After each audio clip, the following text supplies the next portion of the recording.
Hello everybody, welcome back to On the Mainline.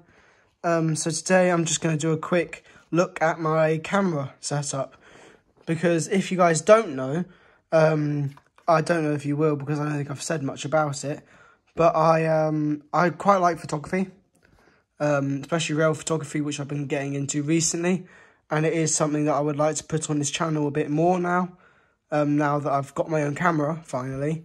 And I'm getting more into it, I'm learning more stuff, I'm taking more photos, things like that. I'm going to hopefully start putting more rail photography stuff on my channel. I'm not saying that I'm always going to do that, I'm just saying I'd like to just get a few videos of that sometime when I can, or when I do, or whatever, because I quite enjoy it. And yeah, I just thought I'd quickly show you guys my camera and my camera setup with my lenses and memory cards and stuff like that.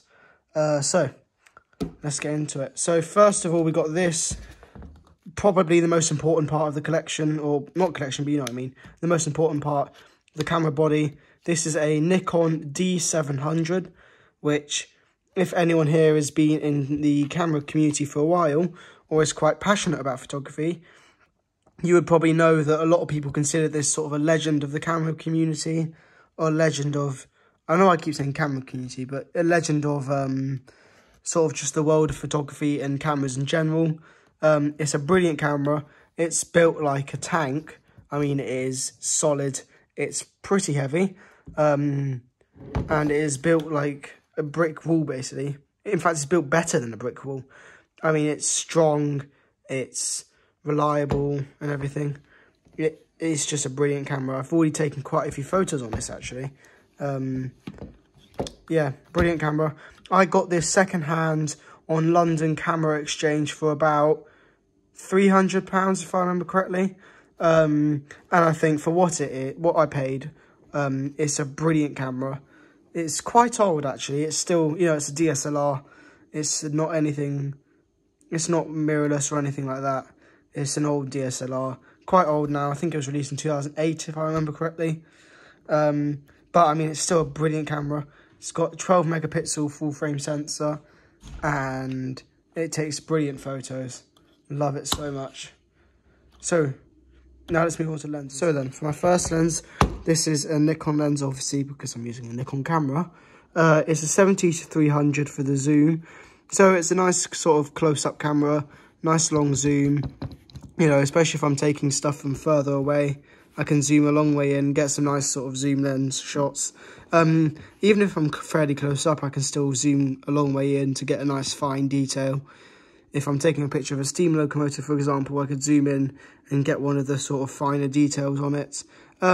It's a pretty fast lens, nice, actually quite a wide aperture, but I guess that's quite necessary for a longer lens such as this. It's pretty good in low light conditions. I have used it in a few low light conditions, but that being said, I have got to the point where I was using it and then it just stopped taking photos because it quite literally just got too dark for it and it just couldn't take the photo. So it just basically refused to take photos.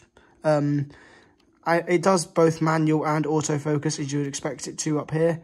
Yeah, brilliant lenses, nice zoom lens, just that sort of stuff, I suppose. Takes great pictures. Moving on to my next lens, I've got this.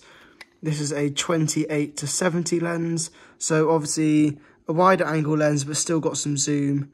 Actually, I think this is my fast. No, it's not my fastest. It's still quite a fast lens. Decent aperture. Actually pretty good in low light, this one. I haven't used this one a huge amount, but I've used it some, and it's pretty good. I mean, they're all great lenses. This is a very good lens. So yeah, this is sort of a wide angle, but it's still got some zoom capabilities. Again, like I said, both manual and autofocus, as you would expect. Moving on to my third lens, we've got this. This is my fastest lens by quite far, actually, but it's also my best lens in low light conditions. Pretty wide, quite a wide aperture. It's brilliant, this lens. When I was talking about that lens, when I had to stop using it because it got too dark, I actually switched and put this lens on, and this was perfect. It could still you could still take photos, no problem whatsoever, in those dark conditions. Obviously fixed at 60, so no zoom capabilities on this, and it's a fast wide angle lens. And yeah, great for low light conditions, like I said, and wider angle sort of things. That is also my lens that zooms out the no, it's not, so never mind. My 28 is. But yeah, brilliant wide angle, fast lens, good in low light conditions, everything like that. Then we've got this lens up here, which is still in its packaging because I haven't used it yet. This is a 28, if I can get that there, that's a 28 to 200 lens. And it's actually pretty fast as well. And it's got a good aperture. It's not as big of it's not as wide of an aperture as my 70 to 300, but it's still quite a wide aperture on this one. And yeah, good lens, just haven't got a chance to use it. Comes with a sunshade thing. And yeah, brilliant lens, just like I said, haven't had much chance to use it because in my camera bag, I'm currently still kind of struggling to fit 3 lenses in a camera body. So I don't think there's much chance of me getting 4 lenses and a camera body in there. And I don't really need it because I've got all the ranges of zoom all the way from 28 to 300 covered anyway, with my selection of 3 lenses. So yeah, that's the lenses done. Next we got this. This is a little sunshade thing. This is for my 70 to 300 lens. It literally just, you know, you clip it on, you put it on and twist it and it clips in. It just reduces glare, things like that, when the sun's quite low or when you might be at an angle where you just get some glare across the photo, across the lens from the sunlight. This kind of just blocks it, it stops it. It's good for that sort of thing. I've got another one. I have used it and it has come in handy already. I've got another one here. It's a smaller one. This is for my 28 to 70 lens. So there, this is for my smaller lenses. Again, have used it, has come in handy already in the few months I've owned this camera.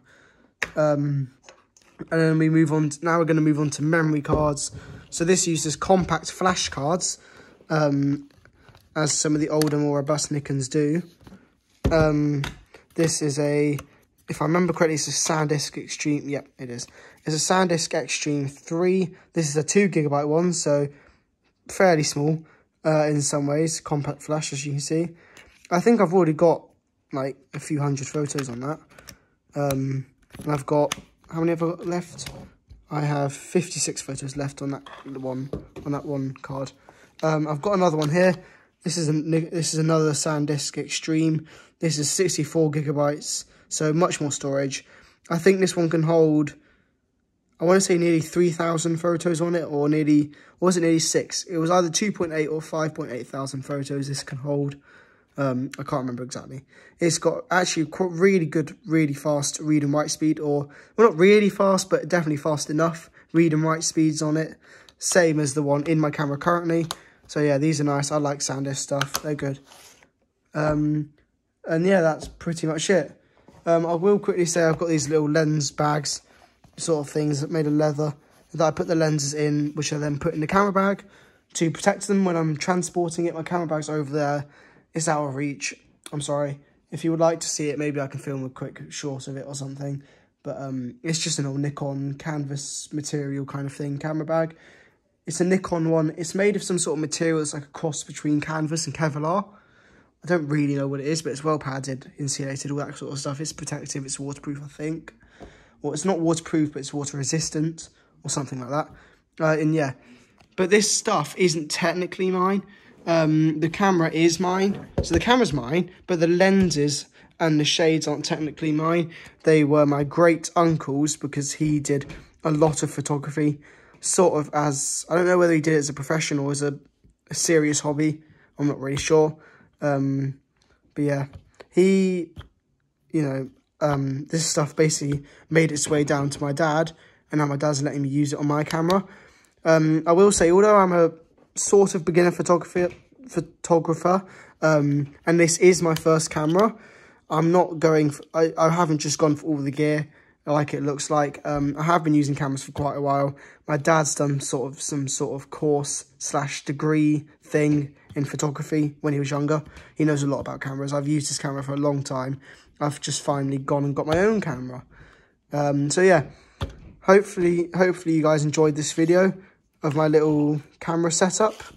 I will be doing some more rail photography stuff on the channel now, because I enjoy it and I want to do more of it indeed.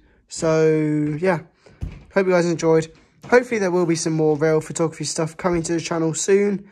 So yeah, thanks for watching, everybody. Hope you enjoyed. Keep your eyes out for some sort of rail photography kind of stuff. Goodbye.